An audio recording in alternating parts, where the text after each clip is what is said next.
Live from Hazard, Kentucky, this is Jammin John's Wrestling News. Here's your news for Monday, November 4th, 2019.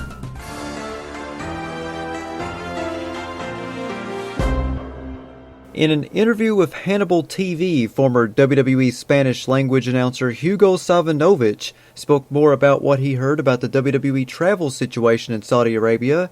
Savinovich said, "It was a very difficult and dangerous situation because of the fact that Saudi Arabia had already been in serious trouble when they killed Jamal Khashoggi in Turkey at the embassy. So the boys were they were very, very concerned. Vince McMahon had left the country already and Brock had his own plane. It was just about big money, millions of dollars, and Vince got upset and cut the fee for Saudi Arabia. And that has the prince upset, and it stopped them from leaving the country and got them off the plane. So basically what they're doing is they're originally trying to make it look like it was just a mechanical situation, but an executive from the company, well, my wife had died, so they're just trying to comfort me. At the same time, I was told not to mention any names, but they were concerned. They were very concerned." Savinovich continued on by saying, "A friend of mine that was in Saudi Arabia that I've known for years and years since the era of VHS tapes that I used to do from Puerto Rico, he also gave me the scoop about what happened at the airport. So a lot of people will be talking more about it. The boys are very upset, so I don't know what the deal is. Of course, we always know that money talks. And if Vince gets the millions of dollars and maybe the Middle East, that big TV contract, because it didn't happen, and in one day he lost over $200 million. So it's a very complicated situation, but the talent was, I don't want to use the word kidnapped, but he ordered a kidnapping and the guys were stopped from leaving the country.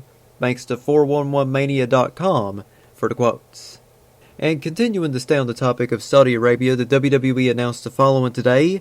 Following the historic Crown Jewel event in Riyadh, the WWE and the Saudi General Entertainment Authority have expanded their live event partnership through 2027 to include a second annual large-scale event. WWE and GEA also continue to work towards the completion of a media agreement in the MENA region. This long-term partnership demonstrates WWE and GEA's commitment to bring sports entertainment to the region and supports Saudi Arabia's Vision 2030.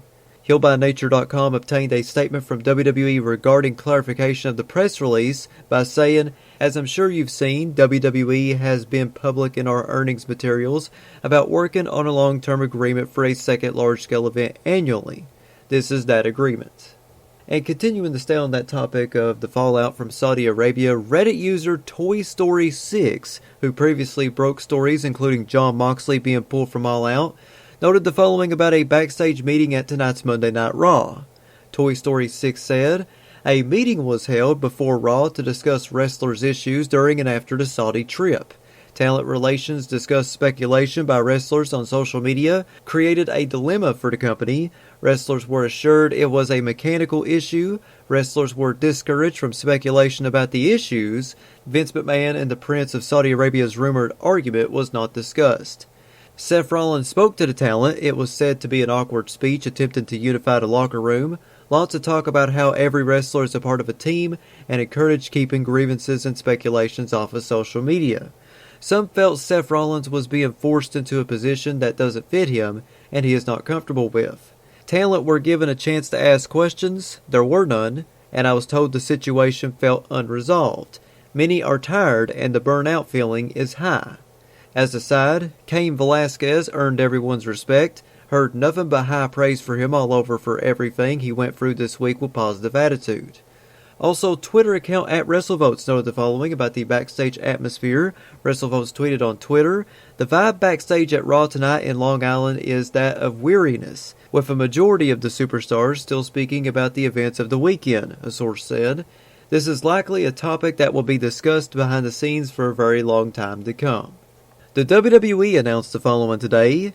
This week, 205 Live will emanate from the very arena where Finn Balor made his shocking NXT return, and superstars like Samoa Joe and Shinsuke Nakamura began their WWE careers. The NXT arena at Full Sail University. Don't miss the top superstars from NXT and the best cruiserweights in the world collide on the most exciting hour on television. Will a new challenger emerge for NXT Cruiserweight Champion Lio Rush, or will more superstars step up to make their case? 205 Live will still air immediately following Friday Night SmackDown on Fox at its regular time of 10/9 Central, streaming live on the award-winning WWE Network. And finally, here on Jammin John's Wrestling News, during an appearance on Peter Rosenberg's podcast Cheap Heat, Cody Rhodes discussed the relationship between him and his father Dusty. Here's an excerpt from the interview courtesy of AdventuresInPoorTaste.com. Peter Rosenberg said to Cody, "I've always been puzzled about the WWE's relationship with your dad. It's always been just a point of confusion for me as a fan. Since you have him as the most beloved, maybe the most beloved former great ever in terms of actual performers and the people in the company and how they felt about him. And that's propped up quite a bit. They also use that. They've named tournaments after him. He is a fixture. Then, at the same time, if you're as big as a wrestling nerd as you are, or I am, or anyone listening is, you also know that there have been these moments when they have clearly, at least it appears, dug at him. From the polka dots to Virgil, all these things. How do you, at this point, view the way Vince McMahon and the WWE felt about your father?" Cody Rhodes said, "It's very simple. I could smash 1,000 thrones and I could make 1,000 pot shots and a little fourth wall breaking comments about my experience because it was vastly different from Dusty's. But as a son, I know that in 2005, when he got his first royalty check for the Dusty Rhodes DVD, which they did a marvelous job on, my mom literally hit her knees in the kitchen and thanked God for them having brought him back to financial security. For them, having given him a home in the winter of his life and a functional thing to chew on with NXT, and to maybe help and guide a few young stars. So with that in mind and what they did for him at the end, I will never be ungrateful to them. Now, I have my own opinions about my own career that are mine, and people think that because of what they did for my dad, I should, be voiceless on occasion, and that's just never going to be the case. But I will always say that I owe them a great debt. Maybe I paid it personally with the way things ended. Who knows? But I'll never forget that. Both Hunter and Vince and Stephanie McMahon were very good to my father when he needed it. And as a son, that's something that if they ever ask me to, to repay that debt, I'll go repay it, because it was important. Now, I know that the narrative is the McMahons hate the Rhodes, and maybe there is some truth to that, but if I have a few drinks, ask me the same question, and the answer might be completely different. But in this moment, I will remain very grateful for what they did for my dad. What they did for me, different story. What they did to him, very grateful. That is your news for Monday, November 4th, 2019. Check back here tomorrow for another Jammin John's Wrestling News Flash Briefing on Amazon Alexa devices, Spotify, YouTube, Stitcher, iTunes, and Player FM. Follow me on Twitter at John Caldwell, JONCOLWELL. Follow me on Instagram, The Jammin John. If you'd like to sponsor Jammin John's Wrestling News or your wrestling promotion, want to get your next big event out, you can email me, jzcaldwell@gmail.com.